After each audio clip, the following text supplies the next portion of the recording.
Hello everybody, मैं अमित तिवारी आप सभी लोगों का ह्यूमैनिटीज डोमेन का मेंटर स्वागत करता हूं आपके इस 5 मिनट सीरीज में, जहां पे ह्यूमैनिटीज डोमेन के डिफरेंट सब्जेक्ट्स को हम लोग 5 मिनट में रैपिड रिवीजन के तहत करेंगे। लेकिन ये रैपिड रिवीजन नेसेसरी क्यों है? ये इसलिए नेसेसरी है कि जब आप इन डेप्थ किसी चैप्टर को लाइन बाय लाइन पढ़ लिए होते हैं तो रैपिड रिवीजन आपके एक फ्लैश कार्ड की तरह माइंड में गूंजता रहता है, या फिर यूं कहें जब भी आंख बंद करोगे वो आपको याद दिलाता रहता है कि ओवरऑल आप इस चैप्टर में क्या पढ़े हैं। और जब एग्जामिनेशन आपका एकदम नजदीक रहता है तो वो आपके रिवीजन के लिए बहुत ही इंपॉर्टेंट होता है।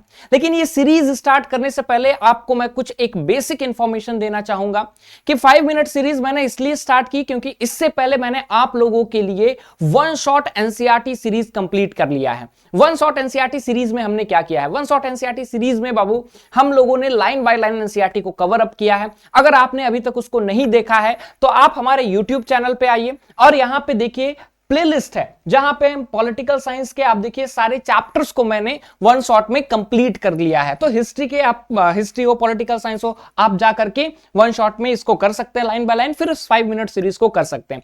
साथ ही साथ इसके नोट्स और इसके साथ साथ जो आज हम ये सीरीज करने वाले हैं माइंड मैप के साथ, रिवीजन नोट्स के साथ, इसके नोट्स आपको कहां मिलेंगे? इसके नोट्स आपको मिलेंगे नए Telegram channel humanities boards basic शिक्षा पे। ये मैं साइड हट जा रहा हूं, आप इसको क्यूआर को स्कैन कीजिए, आप ज्वाइन कर सकते हैं। अदरवाइज आप जब हमारे चैनल पे आएंगे, यूट्यूब चैनल पे आएंगे तो डिस्क्रिप्शन में भी आपको मिल जाएगा। जस्ट फॉर एग्जांपल, अगर ये क्लास आपकी डेली 6 से 8 बजे तक चलती है तो यहां पे अगर आप आते हैं तो डिस्क्रिप्शन में देखिए यहां पे दिया हुआ है लिंक कि आप फ्री ऑफ कॉस्ट नोट्स वगैरह के लिए ज्वाइन कर सकते हैं हमारे टेलीग्राम चैनल को। तो आप टेलीग्राम चैनल को ज्वाइन कर लीजिए ताकि आपके लिए नोट्स अवेलेबिलिटी बहुत इजी हो और ये फ्री ऑफ कॉस्ट सबके लिए अवेलेबल है। साथ ही साथ डेली आप शाम 6 बजे से 8 बजे तक जुड़ करके अपनी तैयारी मजबूत कीजिए, चाहे वो हिस्ट्री हो, पॉलिटिकल साइंस हो या फिर इकोनॉमिक्स हो। खैर, आगे बढ़ते हैं और स्टार्ट करते हैं इस 5 मिनट सीरीज को, जहां पे हम लोग एक चैप्टर को 5 मिनट में स्टार्ट करेंगे। उससे पहले आप इस वीडियो को लाइक कर दीजिए और अगला कौन सा चैप्टर है, किस बुक का है, किस सब्जेक्ट का मैं लेकर के आऊं, कमेंट सेक्शन में जरूर बताएं। और ये वीडियो कैसा लगा वो भी कमेंट सेक्शन में जरूर बताएं। आगे बढ़ते हैं और स्टार्ट करते हैं आपका 5 मिनट सीरीज। 5 मिनट सीरीज में सबसे पहले एंड ऑफ बाइपोलैरिटी की बात करते हैं। एंड ऑफ बाइपोलैरिटी में बात करते हैं सोवियत सिस्टम क्या था। तो सोवियत सिस्टम बेसिकली एक ऐसा सिस्टम था जब यूएसएसआर फॉर्म होता है। यूएसएसआर कब फॉर्म होता है? यूएसएसआर आपका 30 दिसंबर 1922 को रशियन रिवॉल्यूशन, जो 1917 में जार निकोलस जो वहां के मोनार्क था उसके अगेंस्ट में एक क्रांति के बाद जो है यूएसएसआर का फॉर्मेशन होता है। और इस रशियन रिवॉल्यूशन को लेड कौन करते हैं? Communist leader Vladimir Lenin led करते हैं। ठीक है, उसके बाद आगे बात करते हैं कि सोवियत सिस्टम या फिर सोवियत ब्लॉक क्या है। तो सोवियत सिस्टम और सोवियत ब्लॉक जो है उन सभी सोशलिस्ट या फिर समाजवादी विचारधाराओं के जो देश हैं उन सभी का ग्रुप है जो कभी ना कभी वार्सा संधि का हिस्सा रहे हैं। उसको सोशलिस्ट ब्लॉक हम लोग कहते हैं। जैसे कि यूएसएसआर हुआ, पोलैंड हुआ, हंगरी हुआ, चेकोस्लोवाकिया हुआ, ये सब सोशलिस्ट ब्लॉक के हिस्सा थे। उसके बाद अगर हम लोग टाइमलाइन की बात करें कि जो माइटी यूएसएसआर था, एक ऐसा देश बनता है 1922 में जो दुनिया का सबसे बड़ा देश था, जहां पे कम्युनिस्टों का राज हुआ करता था। कम्युनिस्ट एक ऐसी आइडियोलॉजी होती है जो कि समानता पे भरोसा रखती है, जो कि बात करती है कि सरकार को जो है अब रिसोर्सेज, संसाधन लोगों में इक्वली बांटना चाहिए, प्राइवेट कंपनी नहीं होनी चाहिए, इन सब की बात करती है। तो इतना बड़ा देश आखिरकार टूटा कैसे? तो इसके रीजंस हैं। कॉजेज ऑफ डिसइंटीग्रेशन, वहां का जो शासन था, ब्यूरोक्रेसी था या फिर अथॉरिटी था, वो बहुत ही टाइट था। अगर आपके खिलाफ वहां पे सरकार कुछ कर रही है तो आप सरकार के खिलाफ ना आंदोलन कर सकते हैं, ना लिख सकते हैं, ना आवाज उठा सकते हैं, कुछ नहीं था। मतलब कि किसी तरह की ना आपके पास आजादी थी, ना ही किसी तरह का आपके पास अधिकार था। No freedom and no rights state. जहां पे डेमोक्रेसी लैक करती थी वहां पे एक ही पार्टी थी, कम्युनिस्ट पार्टी, और उसी में से जो कम्युनिस्ट पार्टी का प्रेसिडेंट बनता था अल्टीमेटली यूएसएसआर का प्रेसिडेंट बनता था और वो जो चाहे वो कर सकता था। उसके बाद बात करें तो नो अकाउंटेबिलिटी टुवर्ड्स पीपल। लोगों के लिए बनी हुई सरकार जो है लोगों के प्रति ही अकाउंटेबल नहीं थी, वो लोगों के प्रति जवाबदेह नहीं थी कि सरकार क्या कर रही है। सरकार कोरिया में लड़ रही है, वियतनाम में लड़ रही है, अफगानिस्तान में लड़ रही है, वार्सा पैक्ट बना रही है, लोग गरीबी से मर रहे हैं, सरकार उनके लिए क्या कर रही है? नहीं कुछ हो सकता है। साथ ही साथ जब वहां के लोग अपने साथ बैठ करके विदेश में देखते थे, पड़ोस के देशों को देखते थे जहां पे पूंजीवाद, लोकतंत्र था और लोग कितनी खुशी से रहते थे, तो उनको लगता था कि यह सिस्टम हमारे लिए सही नहीं है। उसके बाद बात करें तो रशिया जो वहां का रिपब्लिक था, 15 गणराज्यों से बन करके यूएसएसआर बना था। तो इस यूएसएसआर में जो रशिया गणराज्य था, रशिया रिपब्लिक था, उसका बहुत डोमिनेंस था। उसके कल्चर, उसके लैंग्वेज, उसके ट्रेडिशंस जो हैं, बाकी जितने भी प्रांत थे या फिर प्रोविंसेस थे, उनको लगता था उन पे थोपा जा रहा है। और बात करें तो अर्थव्यवस्था धीरे धीरे धीरे धीरे स्टैग्नेंट हो रही थी और वो कोलैप्स कर रही थी। वही पुराने तरीके से आपका प्रोडक्शन होता था, उत्पादन होता था, लोग बेरोजगार हो रहे थे। सबसे ज्यादा एक्सपेंडिचर जो खर्च है वो मिलिट्री पे हो रहा था, जहाज बनाने पे, हथियार बनाने पे, लड़ाई पे, खर्च पे, ये सारी चीजें हो रही थी। और लोगों को लग रहा था कि अगर ये सारी घटनाएं घटित हो रही हैं तो हमारा जीवन नरक में जा रहा। आखिरकार लड़ाई रहती है रोटी, कपड़ा और मकान की। इसी बीच 1985 में बनते हैं मिखाइल गोर्बाचेव वहां के प्रेसिडेंट, और यहीं से जो है डिसइंटीग्रेशन की कहानी शुरू होती है। अब मैं लेकर के चलता हूं आपको टाइमलाइन पे। होता क्या है, मार्च 1985 में मिखाइल गोर्बाचेव बनते हैं प्रेसिडेंट, और वो यूएसएसआर के प्रेसिडेंट बनते ही यूएसएसआर को अच्छा बनाने के लिए, मतलब कि लोगों को आजादी देने के लिए, अधिकार देने के लिए कि आप कुछ भी कर सकते हैं, तो वो दो बदलाव लेकर के आते हैं। एक बदलाव लेकर के आते हैं पेरिस्ट्रोइका, ये एक आर्थिक बदलाव रहता है। दूसरा नाम रहता है ग्लासनोस्ट, एक पॉलिटिकल राजनीतिक बदलाव रहता है, जहां पे आप कम्युनिस्ट पार्टी के अंदर ही दो लोगों के बीच में चुनाव आप कर सकते हैं, दो पार्टियों के बीच में। पेरिस्ट्रोइका अब धीरे धीरे जो है फॉरेन इन्वेस्टमेंट हो या फिर प्राइवेटाइजेशन की तरफ ये बढ़ रहे थे आर्थिक तौर पे।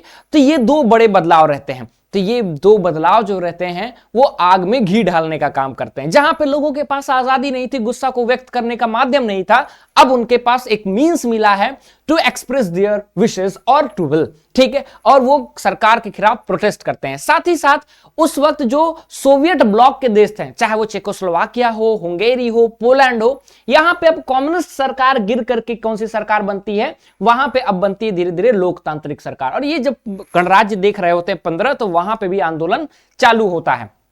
उसके बाद 1988 में इंडिपेंडेंस मूवमेंट स्टार्ट होता है। कहां पे? लिथुआनिया में, एस्टोनिया में, लातविया में।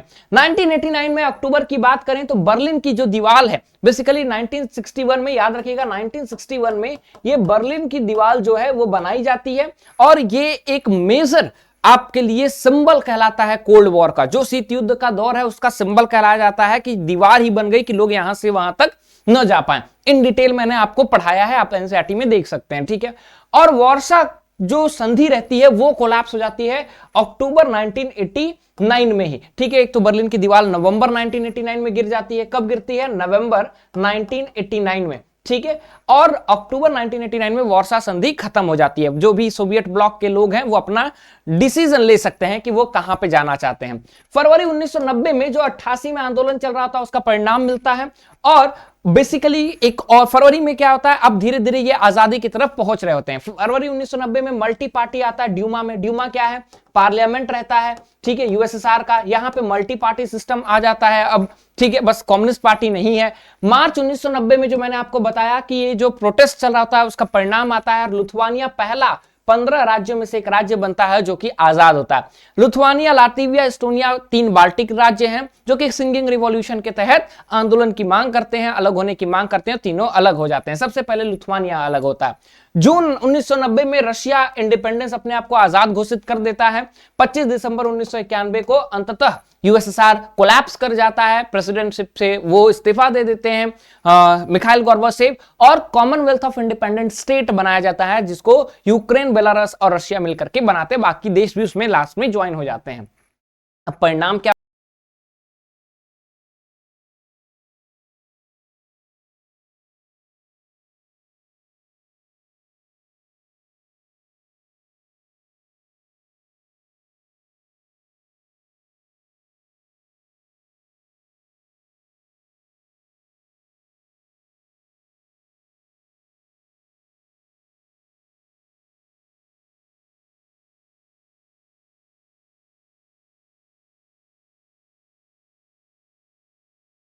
दो शक्तियां बड़ी बड़ी थी, अब दुनिया एक शक्ति पे निर्भर है, दैट इज यूएसए। ठीक है, इमरजेंस ऑफ न्यू कंट्री, 15 नए गणराज्य बनते हैं। ठीक है, और फिर ये सब मेंबर भी बनते हैं यूनाइटेड नेशंस के। और central Asia, Tajikistan, Uzbekistan, Kyrgyzstan, ये सब जो स्थान देश हैं सेंट्रल एशिया का उदय होता है। क्या ये इतना आसान था? जी नहीं, ये इतना आसान भी नहीं था।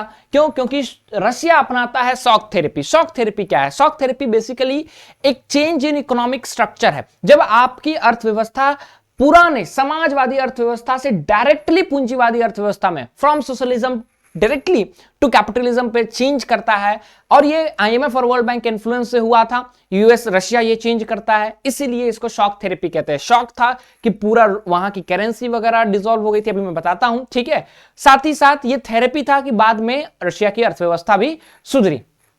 तो होता क्या है, आपको ध्यान देना होगा। जैसे कॉन्सिक्वेंसेस शॉक थेरेपी के क्या थे कि बहुत बड़ा गराज सेल हुआ, पूरे इंडस्ट्रीज गराज के भाव में बिकी। ठीक है, बहुत ज्यादा इन्फ्लेशन आ गया, शॉक की तरह था, क्योंकि पूरी एक अर्थव्यवस्था ही आपने चेंज कर दी। उसके साथ जीडीपी बहुत नीचे गिर गया, करेंसी जो रूबल है वो डिक्लाइन कर गया, एम्प्लॉयमेंट बहुत ज्यादा था, गवर्नमेंट ने सब्सिडी खत्म कर दी और प्राइवेटाइजेशन धीरे धीरे बढ़ रहा था। इसके साथ साथ जो 15 गणराज्य थे वहां पे आसानी से जो है वो अलग भी नहीं हुए, हर जगह अलग अलग टेंशंस और कॉन्फ्लिक्ट रहे। जैसे कि रशिया गणराज्य में बात करें तो चेचन और दागिस्तान दो जगह थे जहां पे हम देखें तो अलग होने की बात करते हैं ये लोग। तजिकिस्तान में गृह युद्ध चलता है, 10 साल तक, 2001 में खत्म होता है, 91 से चालू होता है। अजरबैजान में दो जगह है, नगर्नो और काराबख, यहां पे ये लोग अर्मेनिया में जुड़ना चाहते थे। वहीं चेकोस्लोवाकिया दो राज्यों में टूट करके चेक और स्लोवाक रिपब्लिक में आगे बढ़ता है।